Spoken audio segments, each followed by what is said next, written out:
Wir kennen ihn alle als Schauspieler, als Model, als Menschenveräppler, als Mann von Demi Moore, mittlerweile vor allen Dingen aber auch als erfolgreichen Investor. Er hat einige der erfolgreichsten Companies in den USA als Investor begleitet, wie er da hingekommen ist, woran er investiert hat, wie er jetzt demnächst investieren möchte. All das erzählt uns persönlich Ashton Kutcher. Er war im Podcast und hier kommt das YouTube-Video zum Podcast sozusagen zum Nachhören. Viel Spaß mit Ashton aus seiner Garage in Kalifornien. Thanks for doing this with us, Ashton. Everybody, I think, that listens to this knows who you are, like in general. But maybe can you just in 1 minute or in 2 minutes, in your own words, like explain like what you did the past 43 years? 2 minutes for 43 years. Yeah, no problem. I grew up with a twin brother, and from a very young age, I realized that it wasn't all about me. We grew up in a middle-class family in the middle of the United States. My dad was a factory worker. My mom was a school teacher. My brother had a heart transplant when we were 12 years old, and I also had an older sister. My parents split up. My mom moved out into the country when I was about 12, 13. And so I lived on a farm for most of my high school years. I went to college for biochemical engineering, dropped out after 1 year, moved to New York with $100 and my Boy Scout duffel bag, became a model, traveled around the world modeling for a year, realized that wasn't the career for me, found an acting manager, started acting. Within a couple months, flew to Los Angeles. My first day in Los Angeles, I got a job on That 70s Show, started working as an actor. How did that work? How is that happening? Like, this is like the one, I think, cutoff point where everybody else like fails. You go to LA and the minute you go there, you seem to have an acting job. I was an actor in school. Did every single junior high school play that I could do. I was a member of the National Thespian Society, went and competed in state acting competitions in Iowa. When I got to New York and I was modeling, there was a period of time where I wasn't working a lot, and I did a student film for NYU to understand what it was like to perform in front of a camera. Realized it wasn't a whole lot different than the stage, but there were some differences. And then I auditioned for That 70s Show in New York and put myself on tape and sent it out and didn't get the job. And then went to Los Angeles actually to audition for another show for NBC and auditioned, and they told me I wasn't funny. And then my manager said, "Hey, I want you to go meet the casting director for that other thing that you read for." And went across town, read for it, then read for the producers, and then got the job. Oh, okay. Okay, so I got a job on the 70s Show, realized that in an ensemble cast, there was a lot of time where you were just sitting around waiting for your turn to rehearse or perform. I started a production company when I was about 21 years old and built up a team. We created a show called Punk'd and produced The Butterfly Effect and produced a show called Beauty and the Geek and True Beauty and a bunch of other reality shows and a couple scripted shows. Somewhere in there, I started seeing buffering speeds just getting faster and faster online. And I thought all of this content is going to be digital content at some point, and we should start producing content for a digital audience. And we started exploring companies that could help us quantify the distribution and accelerate the distribution of content. Met a couple people from the Valley that were looking at that space. And through that network, started meeting other interesting startup companies that were doing things that previous to the sort of explosion of the iPhone weren't really available. All of a sudden, there was GPS in your pocket and internet in your pocket and all these other things, music in your pocket that were never in your pocket before. And there was an explosion of companies that were coming out that I thought were interesting. I tried to convince my board and my producing partner that we should pivot our production company to creating content on behalf of those companies and invest in the companies. Don't take compensation for the production of content, but just invest in those companies and build a portfolio of value that way. They didn't think that was a great idea. So I started investing on my own and writing my own checks into early stage startup. And then started to build a portfolio of companies. at the time, there was really one other person in Los Angeles in the entertainment ecosystem that was spending a lot of time in the Valley, that I would go up and take meetings with various founders, and they would say, hey, what do you know about this guy? And it happened to be Guy Osiri, who was a friend of mine. And so he said to me, we're the only two people doing this, let's partner. So we went and brought in a third partner, a guy named Ron Burkle, and we all put our capital in and started our first investment fund, which was A grade. We built that up to about $100 million in assets, and then raised some outside capital from friends of ours and people that we knew that filled in blind spots that we had, whether it was in enterprise SaaS tech, whether it was, other folks that had a better understanding of the underlying technical platforms that we were looking at. And so basically brought on LPs that we looked at as an advisory board. And then we split from our third partner, Ron, and built our own fund called Sound Ventures. And we're on, I think, fund 3 of Sound Ventures at this point. And along the way, built a bunch of other stuff. So. Okay, yeah, that's a very impressive wrap up. Like starting with your media ventures, which one would you say was your most important production or movie series that were you involved in that's most impactful for your career?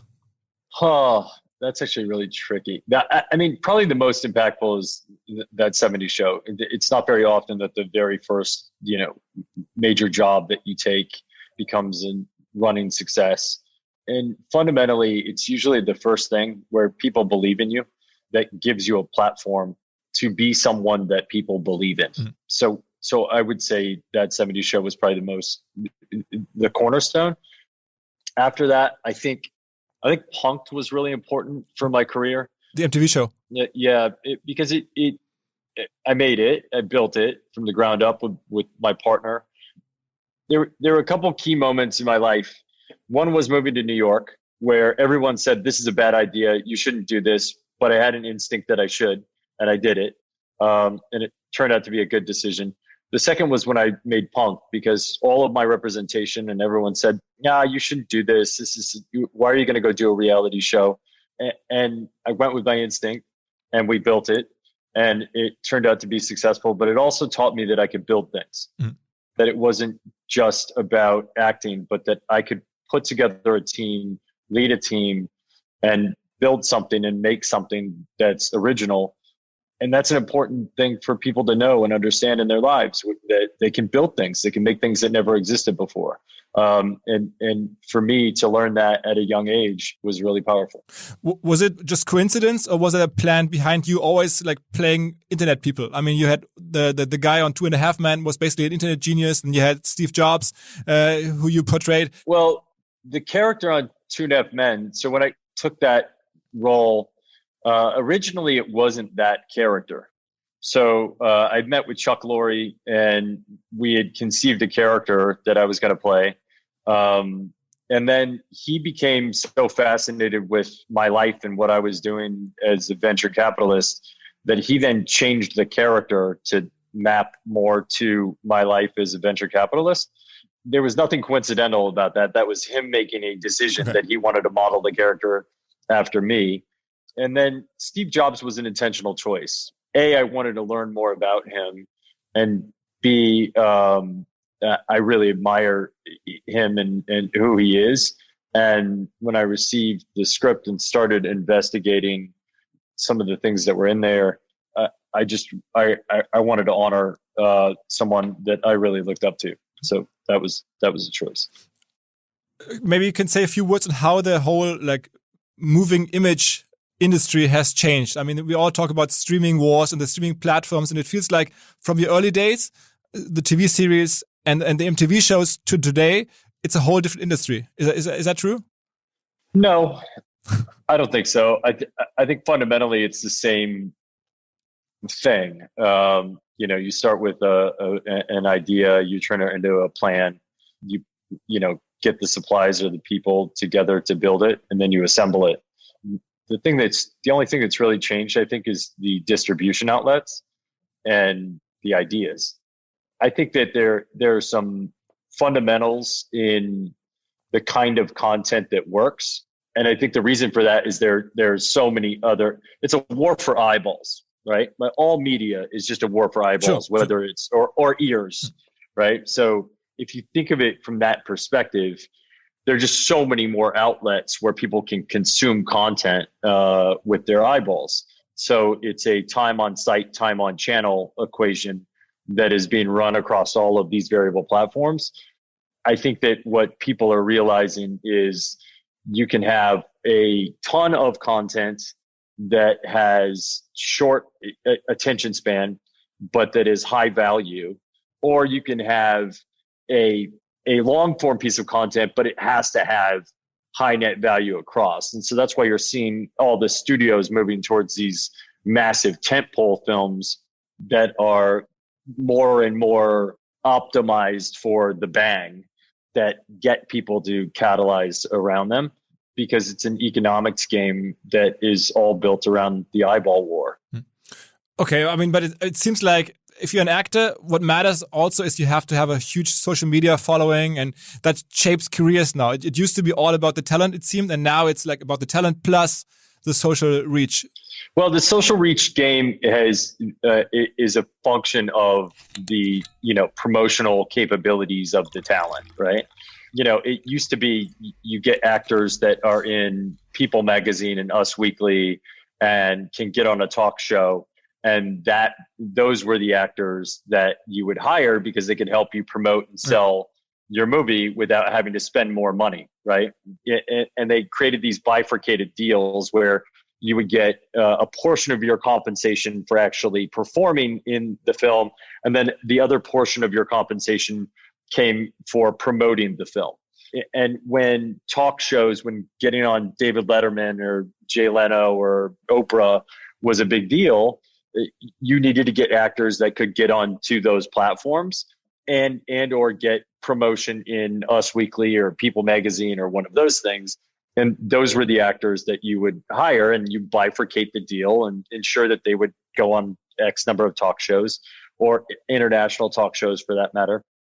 Now, because the performers have gone direct to consumer with their promotional capabilities, what folks look at is what is their social reach, and then what is the concentration of click-through rate of that social reach, and can they reach their audience to give us free ad dollars against our media. What's the most important social platform for you these days? What are you most active on? For me, the most important social platform is Community.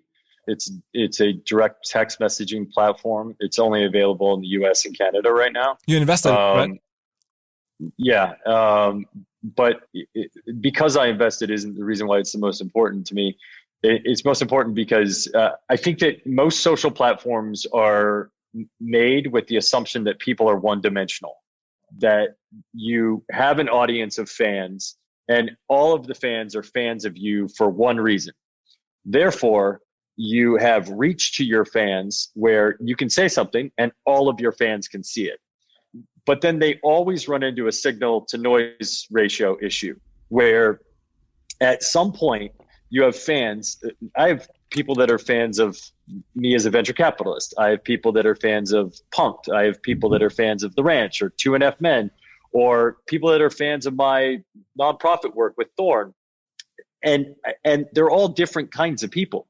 And you don't speak to all of those people the same way. And you don't tell all those people the same things. Like people that are just fans of my philanthropic work, they don't care about my acting work. And they don't care about my venture capital work. People that are just fans of my work in technology may not care about my philanthropic work. So Community allows me to message people specifically, almost like subreddits, based on their interest in me.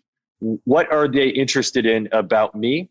And then furthermore, I can narrow that down and talk to people on their level. So I'm not going to talk to a high school student the way that I would talk to my mom. So I can narrow it down and say, okay, this is a message for people who are, 16 to 20 years old that are interested in my acting. And I can just post a message to those folks. Or I can say, okay, this is a group of people that are just parents, and maybe they want to understand, or maybe I had an insight about parenting that I want to share. I can just send it to parents. I don't need to send it to everyone. And community respects my ability to do that. How many followers do you have on this platform? I think I have like 135,000 people on the platform. But the interesting thing is whereas I have millions of followers on these other platforms, the click-through rates on community and the open rates are exponentially higher than the open rate. So if I post a tweet, maybe 3 to 6% of my audience will actually see what I post. When I post something on community, 90% open rates and like a 65% click-through rate on every single thing I put up. So it's not as vast yet, but the ability to influence or the ability to share is much greater because the click-through rates are so much higher and the open rates are so much higher. Is the long-term idea of this platform to be a tool for people that already have like a name established through other channels, sort of like you, that then use this platform to continue their career on this platform? Or is it a platform where everybody can become a star? I think it's a platform where everyone can connect to their audience the way they want to. I almost see it as like a personal CRM. Oh, okay.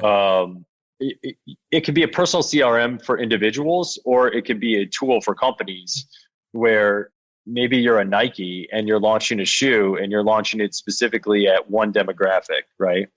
It could even be for, I've been spending some time on Clubhouse, and when you have 1,000 people, 5,000 people in a room, you can only bring X number of people up on stage. And so my new tactic is to go on Clubhouse, put out my community number, and then I build a filter on community where all of those folks go into one specific club or community on community, and then they can ask questions into my community channel. And it uses NLP to substack the questions so I can see if 20 people all have the same question and then hit that question, as opposed to having to constantly invite people up on stage. How old is community as the company? It's like a year old. Oh, okay. So it's early stage, very early stage. So yeah, it's super early. But it's my new favorite. Okay, and say a few words on Clubhouse. I mean, you just mentioned it. Clubhouse, is that going to be here to stay? Is that the new hot thing? And is it going to last? Yeah, there's no question it's going to last. I mean, they cracked the code, and because they kept the platform really, really lightweight, they got a really highly dense collective of people that have common interest to join. And now the interest verticals are building one by one by one by one. When I look at these things, I look for cult-like behavior, where you have the cult of whatever interest graph it is. And there's so many cults inside of Clubhouse, like cults in the good sense, mm-hmm. where you have people that are all interested in the same thing, coalescing consistently. And if you look at time on platform, it's through the roof, and their growth is through the roof. And I think it's hard to stop that kind of inertia and momentum. Do you spend a lot of time there yourself? I mean, are you there like once a week or twice a week or even more? I'm there once a week for sure. I would be there more, but I have a 4-year-old and a 6-year-old, and they wake up awfully early in the morning. And once they're in their, quarantine pod school, I'm working. And once they get home, I'm with them. And by the time they go to bed, I'm exhausted. So most of the time I just ghost inside a Clubhouse, and I put it in my ears when I'm laying in bed. So I don't really participate. I don't really speak in the rooms. I just kind of ghost around and listen to what people are saying to try to understand, people who have divergent perspectives to mine. But you don't go into those rooms with your real account, right? You have your like a fake account, so nobody's going to call you on stage, right? No, I go into rooms. I just refuse to go on stage. I go into rooms that are my account. I just refuse to go on stage. Okay. But I try not to go into rooms where I have a common interest, because I generally understand the perspective of the people in those rooms. I try to go into rooms where I don't have a common interest, or where the demographics of the room are extraordinarily different to me, so that I can understand the way that other people are thinking. Okay. You recently almost broke a German Twitter because you posted about a German politician, or it got into a conversation with a German politician, the leader of the Social Democratic Party, Saskia Esken, here in Germany. How did that come? Well, I don't know that I almost broke Twitter. In Germany.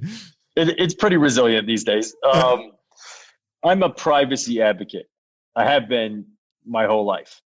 And I advocate for privacy because I've been in the public eye for long enough to recognize the value of it. I've had my social security number and bank accounts put on public threads and had to rearrange things and go and I've had, life-threatening situations that are a result of lack of privacy. I've had my accounts hacked, everything else. So I am a staunch privacy advocate. I'm also a huge advocate for children and believe that children deserve privacy as well. So Thorn, the baseline of my nonprofit is we build software to fight the sexual exploitation of children and to defend children. And the problem that we have in the world around child sexual abuse material is massive, and the internet is the backbone of it. It's an issue that's growing exponentially, and it's an issue that we're building software to fight back against. And a lot of companies use software intelligence and AI to detect known child sexual abuse material and remove it from the internet so that it doesn't exist on the internet. It's illegal to have on servers. It's illegal to share with people. And so there was a piece of interim legislation that was being proposed that would be a continuation of the existing law to be able to detect and remove child sexual abuse material. And that interim law, basically the law was expiring, and there was a proposal for an interim law to allow companies to continue to look for known child sexual abuse material. The privacy advocates on the other side were saying, we don't want companies looking at our information, looking at the things that people are posting. These companies don't have a right to look at these things. And we were advocating for, we agree with you, but they should be able to look for child sexual abuse material. So there was an interim law that was on the table. That didn't happen in time. And every month that goes by that there isn't a new law that allows companies to look for this material, there's evidence in the cases for these kids that is being lost because the companies cannot look for that material. And all I was saying when I was reaching out to those legislators is privacy isn't something that is absolute. And for this particular case, it would be really valuable for us as a society to have the evidence and they continue to battle about it, which is exactly what I knew was going to happen, didn't want to have happen, and was reaching out to these folks to say, Saskia Esken went to MIT, she understands how the internet works. How did you find her? Who pointed you to her? We have a policy team on our side, because regulation really matters. So, you don't want to build software into the headwinds of regulation. And we work with a bunch of major tech companies to find this material. And we're helping, rebuild the infrastructure that allows us, when material is reported and comes in, to have AI look at it instead of have human beings look at it, basically catalog it, create hashes so that we can go, okay, this is a known piece of child sexual abuse material. We don't want it existing anywhere else on the internet. Let's hash it and go take it down in these other places. That's what we do. So we have a policy team that helps us understand where the regulation is happening that is going to impede the work. And so they got flagged and it got sent to me and we got active, and we're still active. And here's the thing. These politicians understand this. And so these kids' lives are now in their hands because they're choosing to not put down an interim law that just allows companies to continue to look for this material and take it down. It is more nuanced than that, but we've had several cases where we finally found these kids and the kid's photo was, you know, the face on the mother's Facebook profile. And we could have found it, but we can't because the law is keeping us from doing that and keeping companies from being able to do that. I think that that's silly. I don't want to live in that world. Okay, fair enough. I mean, I get it. Before we get back to like your social responsibility, I want to ask you on venture investing. Like from the outside, it looks like Airbnb must have been your most successful venture investment in terms of money. Is that a fair research? I think so. Yeah, I'm not sure. In one sense, I'm like the worst venture capitalist in the world because I actually don't look at the capital. The capital returns are it's like the contrails of being an investor, right? Like so when you're the pilot, you're sort of looking out to make sure you're not hitting a mountain. You're not looking back at the contrails that your plane is leaving behind you. So I hope so. And I would assume so because the IPO went really well. What I see is the potential for Airbnb to continue to have extraordinary impact in people's lives, bringing the world together and making people recognize how similar we are, as opposed to consistently looking at how different we are. To me, that's the power of the platform. From that respect, I think we've been pretty successful, but can continue to be more successful. I mean, among all we could talk for hours about all your investments. You made tons of investments those past years. Any other investments that stand out to you that were like different than others from a like economic standpoint or from a personal standpoint? So we have a matrix that we invest through. The first being is the founder, somebody that you would want to go work for, because we believe that as investors that we work for the founders and you've got to want to be employed by them to some extent. You know, we've just met some extraordinary people along the way. Whether it's been, you know, Daniel Ek and Spotify or Ryan Peterson at Flexport or Enrique from Brex or Julian from WeFox or Julian, the German guy. German guy. My wife was shooting a film in Berlin, and I had my venture capital hat on, as I always do, and met with him while she was shooting one day and was like, okay, I would want to come work for you, and I like what you're building. And so unfortunately, I wasn't in Berlin long enough because I probably would have found a lot more companies. But, you know, ultimately, I mean, there's an extraordinary. Yesterday, we were on a call with the founders of a company called Ethic, which is basically building the ability to optimize your ESG goals in your passive equity portfolios, which is extraordinary. You know, you can sort of tune up or tune down whatever your passions or interests are. So if it's climate, if you care about human rights, if you care about, you know, inclusion and diversity, you can tune up and down your passive equity portfolio to meet the standards that you want to meet and still get the returns that you want to get. Like, that's a platform that you just look at and you're like, wow, that's gonna change the world. We just invested in a company that is in the autism space, where they're trying to get people access to ABA therapy for their kids at a young age, and helping them get access to the spectrum test to determine whether or not your kids need ABA therapy. The innovation of extraordinarily generous and mission-driven companies just keeps coming, and we just keep leaning into it, and it's couldn't be more fun. Wenn ihr ins europäische Ausland verkauft, dann kommen sofort eigentlich eine ganze Reihe von bürokratischen Problemen. Man ist dann umsatzsteuerpflichtig, man braucht erstmal eine Umsatzsteueranmeldung in verschiedensten Ländern und das sorgt sofort für Komplexität, für Bürokratie.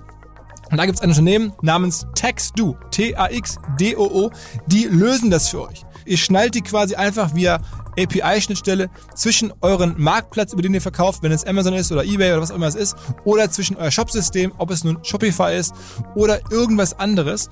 Und dann laufen all diese steuerlichen Themen direkt über Taxdo, egal ob es 10.000 Transaktionen sind, die ihr macht, oder 50.000, all das kann direkt von Taxdo erledigt werden. Euer Steuerberater wird auf jeden Fall massiv entlastet. Auch vergangene Vorgänge können damit noch sozusagen aufbereitet werden und abgewickelt werden. Deswegen, wenn ihr ins europäische Ausland verkauft und irgendwie keinen Bock auf Komplexität habt, dann denkt an Taxdo, besucht mal deren Seite taxdo.com. Es gibt auch einen Deal, und zwar die ersten 3 Monate kostenlos, wenn ihr eine Mail schreibt an omr@taxdo.com und anfangt mit denen zu arbeiten. How do people approach you? I mean, how did Julian find you? I mean, he's a guy in Berlin building a startup. How did he reach out to you? How do people in general reach out to you? I think I reached out to him. We were in Budapest, and I was meeting with the founder of Ustream, which was one of my early investments when I was looking at media, the media space specifically, and then met the BlaBlaCar guys, and then met Speedvest, which is like one of the number one fintech investment groups in Europe, and then they said, "Hey, you should check out this company, WeFox." And then I reached out to Julian. I think that's how it happened. Okay.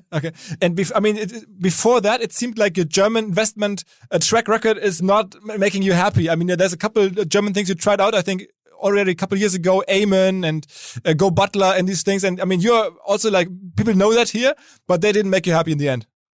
Yeah, well, I wouldn't say that they didn't make me happy in the end. You know, Amen didn't work, but I wouldn't say that it didn't make me happy. I met some extraordinary people, made some great friends. Felix. And yeah, Felix is great. And he's come to Los Angeles and we've spent time together, and I've been to Berlin and we spent time together. And, just because an idea doesn't work doesn't mean it wasn't successful. And, should we have pivoted it or tried to pivot it? Yeah. Earlier. Yeah. But we saw signals that it was working. So we leaned into it, and it just didn't gain mass appeal.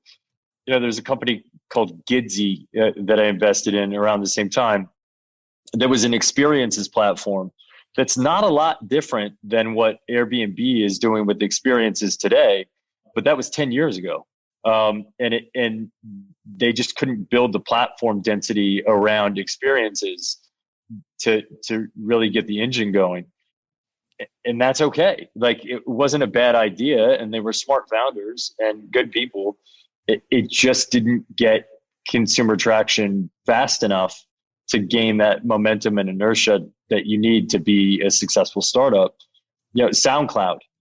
There are a lot of extraordinary artists that have come up and been built off of SoundCloud, and SoundCloud may still become an extraordinarily profitable company. We don't know.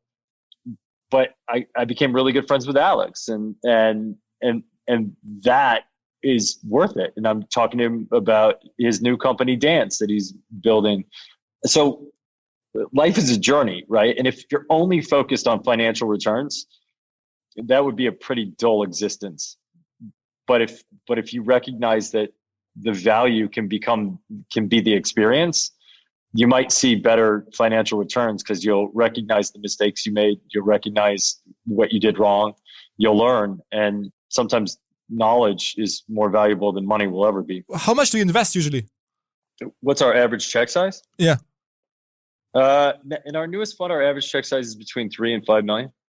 Okay, so that's a Series A fund then. Yeah. And Series A, B, C. I mean, I don't think the alphabet means anything anymore. I think there's basically like, we haven't built it yet. That's one stage. We have a product market fit, and we're scaling. Like, those are the 3 things. And so usually we like to see a product market fit. Okay. And who do you invest with? I mean, I know you have your own fund, but like, can you explain a little bit about like the landscape there in Hollywood / Silicon Valley? I mean, there's so many like investors now and also celebrities, athletes. How do you look at this? So we have several funds that over the years, like we share our deals with, and they share their deals with us. And because every fund that we work with has a differentiated value add. Mm-hmm. And we can say they're extraordinary at enterprise SaaS. They're extraordinary in fintech.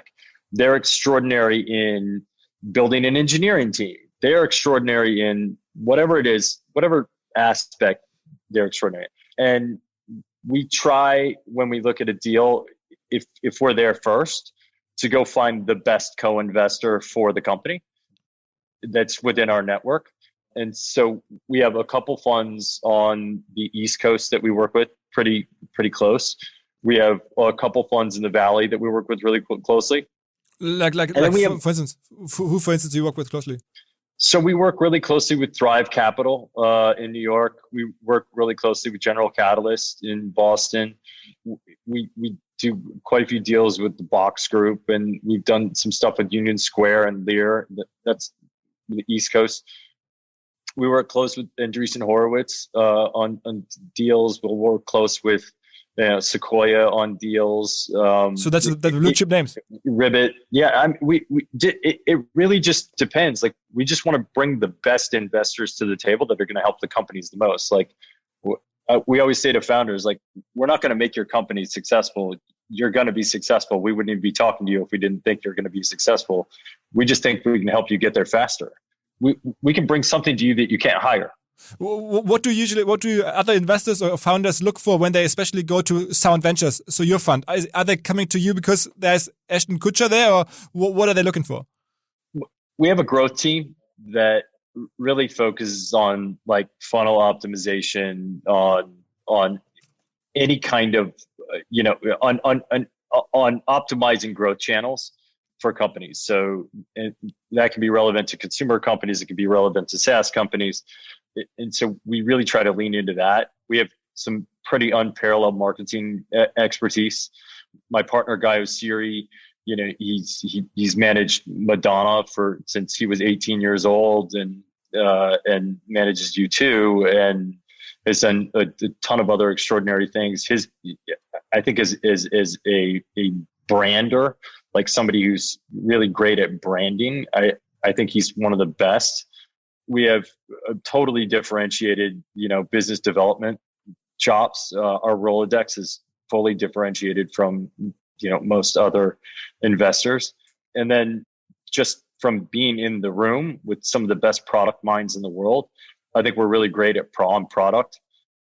And we've done things that people wouldn't expect. Like, we helped Airbnb find their international partner because of our careers, our other careers. Guy travels around the world, and he knows people all around the world. I end up in Germany while my wife is shooting a film, and meet people that other people just aren't going to know. And so I think that brings a lot to the table as well. Mm-hmm. But at the core, I think we're just committed to working hard. And we believe that any problem a company has, there's a solution for it. And we're willing to roll up our sleeves and work to help those founders get to where they go, or where they want to go. And if they need a dentist or a doctor or whatever, we can do that too. Is there anybody in venture capital investing that influenced you, that they sort of taught you the game? I mean, you're like model and actor and from the Midwest, you don't know the venture capital game like that. I mean, who taught you all this? I still don't know it. I think that the most influential person has been Ron Conway. I met him. I went to TechCrunch 50 before it was TechCrunch Disrupt, before it was TechCrunch 100, and met Ron Conway, and he took me under his wing, and basically showed me the landscape. I think Paul Graham was really influential, and Jessica Livingston at Y Combinator. I just kept asking them, when you choose companies to come into Y Combinator, what are you looking for? That helped create an understanding of what to look for in a founder.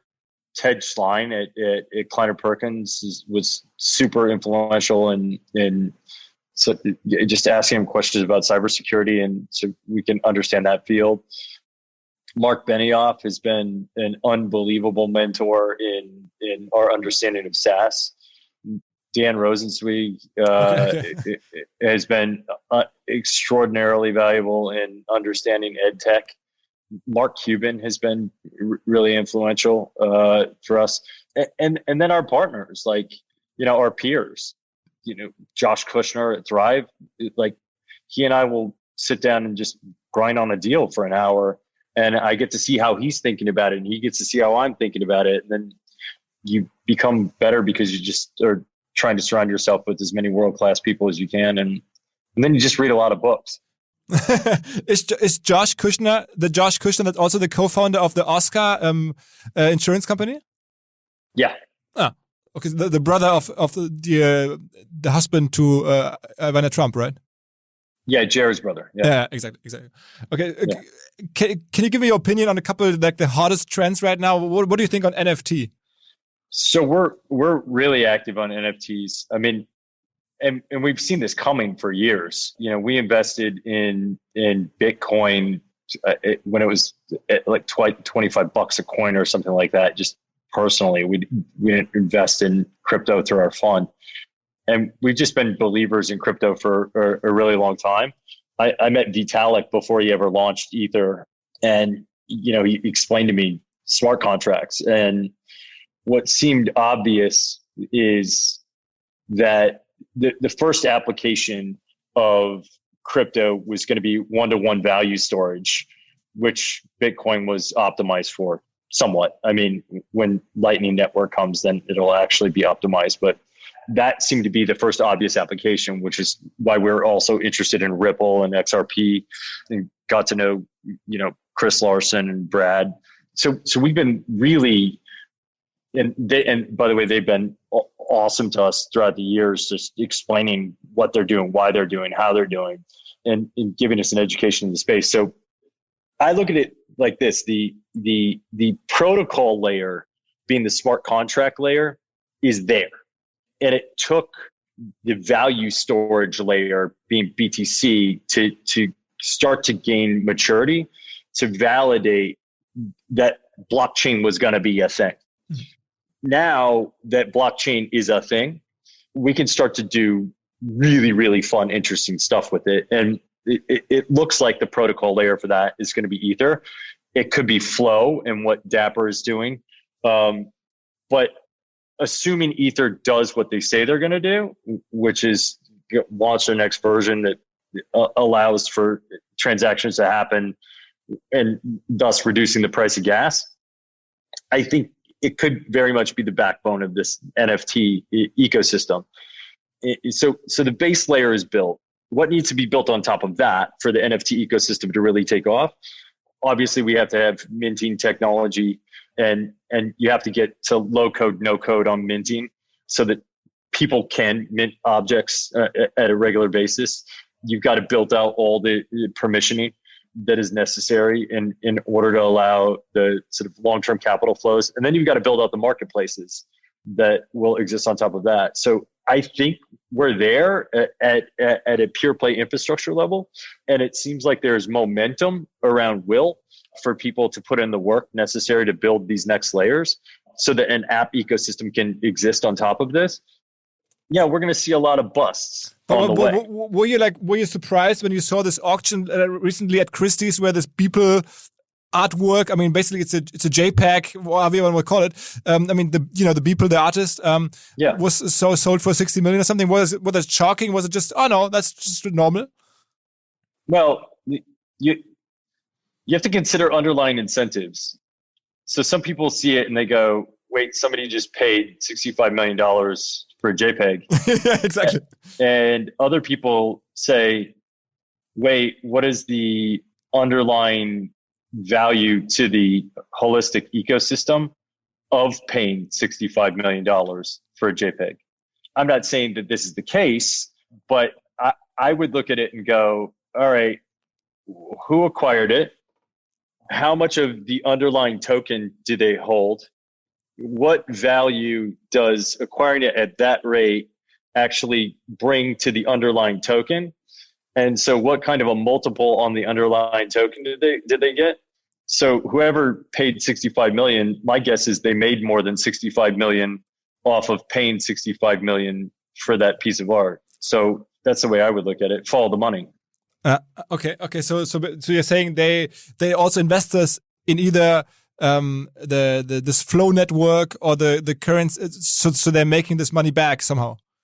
I'm not saying that. I'm saying I'm asking the question. Yeah. Good. I mean, it's okay. It's an obvious question. Yeah, it's a very good question. But here's the thing: these things do have underlying value. There's no question that there's underlying value. Like I look at NFT, and this is going to be a giant ecosystem. There's no question, and we are actively investing in the space. Like, and we are not sitting back going, "There's nothing. There's something happening here." We just don't know. It's hard to know who the absolute winners are going to be in this space yet. There are going to be some giant busts in the space. There's not a question about that. In the same way that we talked about two promising companies out of Berlin that we invested in early on that didn't get to the finish line. There's going to be busts in the space, but there are going to be winners without a doubt. And, we have no problem assigning value to physical objects. And there are a ton of virtual objects that have value that haven't had ownership rights historically, that are about to have ownership rights. And this underlying technology, anytime that we have a transaction with two parties that don't know each other or don't have underlying trust with one another, but they're transacting something that is virtual, that can have retained value, it's an opportunity for the NFT market to go to work. And it's going to go to work. Maybe. I mean, not that you're also a very active climate investor. And climate is, I think, a topic next to child security that really is moving you. Can you say a few words on that, and also how does that fit with crypto and all these mining issues? Well, so you have massive energy consumption issues relative to crypto. That will be solved over time. I think there's no doubt that that's going to be solved over time. And it most certainly is something that we are paying attention to. It's most certainly something that we're looking at. And right now, the blockchain solutions that exist aren't efficient enough. But what does technology do? It creates efficiency. And over time, there's going to be efficiency created. I mean, we've been promised Lightning Network for how long that would create extraordinary efficiency. And there are some platforms that are more efficient than others that are built and being deployed. So that's good news. On the climate change front, we are extraordinarily active in that space. The way we invest out of Sound is we look at cultural themes. Find a cultural theme that's starting to get resonance inside of the entertainment community, that we know that the influencers are there, that it's going to be a thing. And then we invest into that space. We're so convinced that climate change is a thing that we've built an entirely isolated vehicle that's just focused on that particular issue. And we're actively looking for solutions in that space. Are you bullish on that? I mean, it's probably the biggest issue for our generation. And are you bullish and positive you're going to solve this problem? Yeah, there's no doubt. I mean, you just said it, right? It's the biggest issue for our generation. It's the thing we care about the most. Consumer choices are going to be made based on sustainability of companies. In the same way that Ethic is building passive equity portfolios that you can tune up or tune down the impact of CO2 emissions that a company has, and you can decide that those companies aren't going to exist inside of your investment portfolio. Consumers are just going to start making decisions based on that. Like if the product that you're consuming doesn't have a closed loop system or recyclable system, people are just going to shun it, because the closed loop system or recyclable system option is going to exist. There's no doubt about it. But do you think billions of people are going to understand this? I mean, we're talking about like, yes, you know this, and Silicon Valley knows this, but like there's billions of people out there all over the world. Will they understand this? Will they, especially in time? You just said it. It's the biggest issue for our generation. Our generation is going to have more buying power in the next 5 years than any other generation.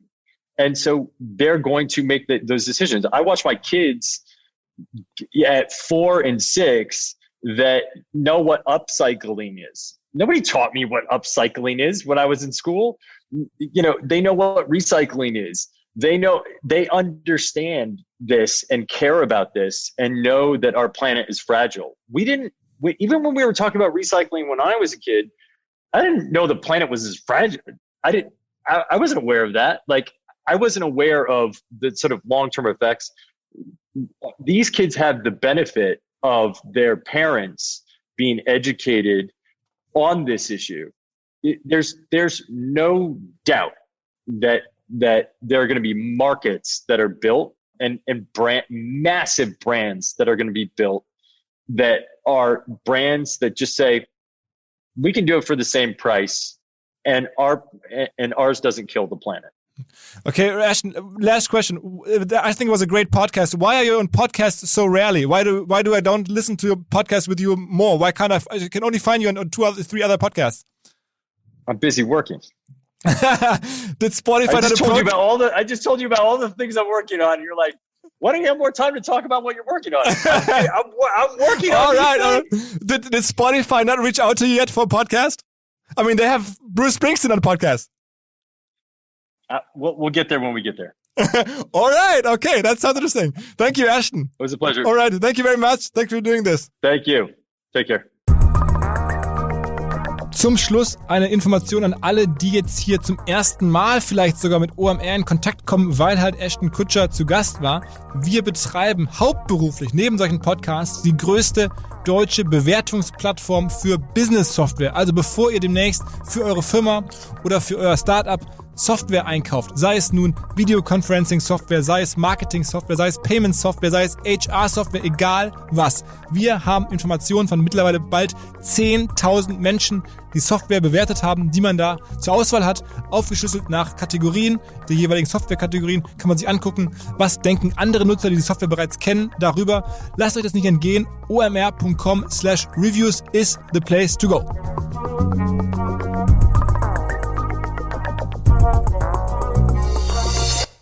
Dieser Podcast wird produziert von Podstars bei OMR.